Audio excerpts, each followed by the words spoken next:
We think we've got a pretty good handle on the world's great philosophies. But today, we're going to dig into a source that makes a pretty wild claim that our entire modern understanding of Buddhism is actually built on one single critical mistranslation. So let's just jump right in with a question that gets to the heart of it all. What if that central idea you've always heard about Buddhism, the thing that's the foundation for so many, is actually just wrong, based on a huge misunderstanding?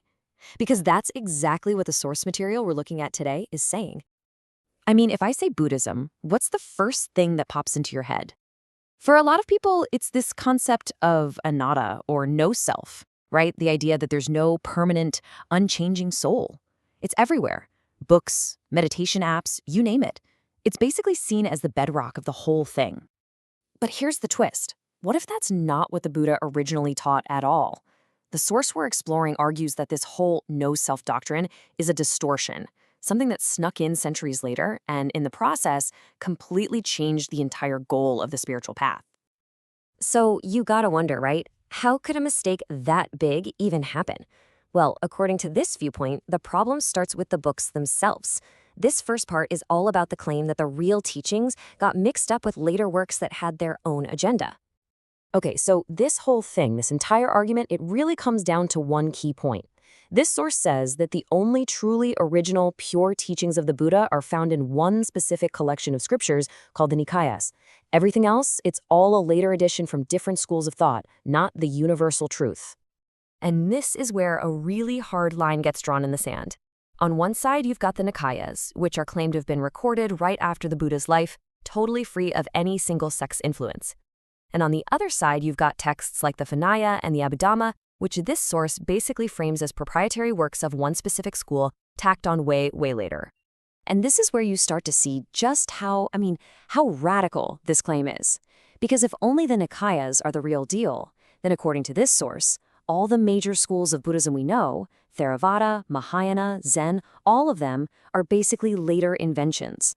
They're not, in this view, the original teaching of the Buddha. Okay, so let's get to the real meat of it.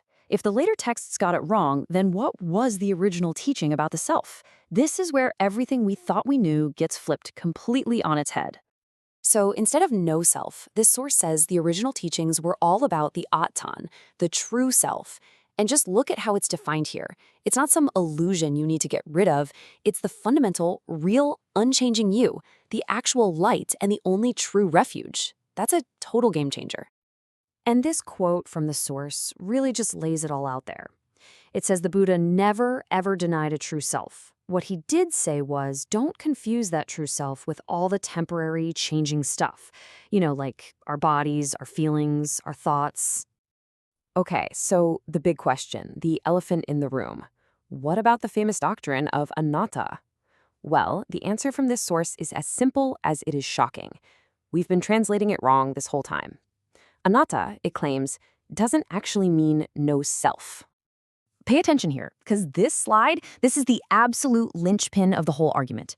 The common view says anatta is a huge philosophical statement. There is no self, period. But this source says nope, it's an adjective, it's a tool. It doesn't mean no self exists. It's a label you apply to things, saying, this thing right here, this is not the self. See the difference? It's a method for telling things apart, not a statement of denial. So what are these things that are not the self? According to this view of the Nikayas, it's what's called the 5 aggregates. Our body, our feelings, our perceptions, our impulses, and our moment-to-moment consciousness. In other words, all the temporary stuff that's always changing. Those things are anatta, not the self, precisely because they aren't the eternal, real, true self. All right, so if the whole point isn't to realize there's no self, then what is the point of it all? And that brings us to our last section, the ultimate goal, which in this interpretation isn't about disappearing, but about becoming something incredible. And here's another massive split. The common take on nirvana is that it's like extinction, blowing out the candle of your ego and desires. But this source says the true goal is samadha perfection, a state of supreme, blissful fulfillment that you reach by realizing your true self, not by destroying it. So how do you get there? Well, it's not a passive thing. First, you learn to tell the difference between what's real, the true self, and what's temporary. Then, you actively use wisdom to push out ignorance and desire. It's like pouring clean water into a dirty glass until only the clean water is left. That craving for fleeting things gets transformed into a powerful pull towards that real, everlasting bliss, that sweet source deathlessness. So, when you put it all together, what you get is a vision of Buddhism that is the polar opposite of the story we're usually told. It's a path of fulfillment, not of emptying yourself out. It's about realizing the deepest, most permanent part of who you are, not accepting that it doesn't exist. And that just leaves us with this one massive question. It's a seriously challenging thought. Could a teaching that has shaped the lives of billions of people for millennia really be based on such a fundamental misreading? According to this source, the answer is a clear and simple yes.